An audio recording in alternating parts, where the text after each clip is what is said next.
Lagyan mo ng tubig para lumutong.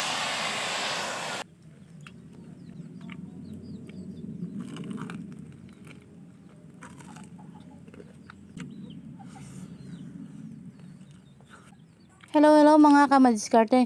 Ngayong araw na to magluluto tayo ng crispy tenga ng baboy. At guys, papalambutin muna natin ang tenga ng baboy. Naglagay lang ako ng laurel, asin, paminta, sibuyas at bawang. At ayan, hinulog ko na yung dalawang nabili ko. 1 kilo nga po pala yan. Bali 150 nga lang po yung nagastos ko. Bali 2 oras natin yan pinakulo. At ayan, sobrang lambot na ng kanyang balat. At ayan, bago natin iprito yan, dapat lagyan natin ng mga kaunting pampalasa katulad ng paminta at asin. Nilamas-lamas ko lang yan para manuot yung lasa niya sa loob. Pag ipiprito natin, napakasarap na yan. Bago ko nga pala isalang yan, make sure na yung mantika natin pagsasalangan ay hindi pa mainit dahil talagang nakakatakot magprito nito. Naglalagay nga lang din ako ng takip para hindi ako matalsikan sa muka. Dapat ganyan lang ang pagkaprito niya, hindi yung sunog, dapat golden brown lang. At mamaya kasi double fry na natin ang ating crispy tenga ng baboy. At ayan, paliguan nga lang din natin ng ganyan. Pero kung gusto mong mas lumutong, buhusan mo ng tubig yan para na mapapanatili niya ang crispiness sa labas and juicy sa loob.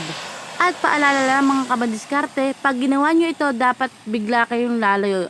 Kita naman sa video na bigla akong tumakbo. At tara, kain po tayo. First bite. Grabe ang lutong.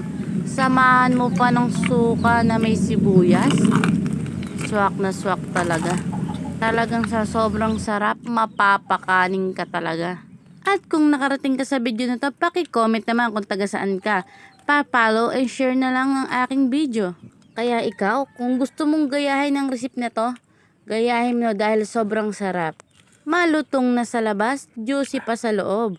Kaya kailangan mo lang mag-ingat pag magbubuhos ng tubig para hindi ka matalsikan. At ayan, grabe, pakinggan nyo kung gaano kalutong. Sobrang sarap talaga, mapapakaning ka pag ito ulam mo.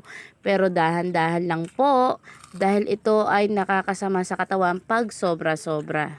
At pahabol shoutout nga pala kay Jeremy Matugas, Papa P, Michelle Coronado at Mel Ann Coronado. Salamat sa panonood!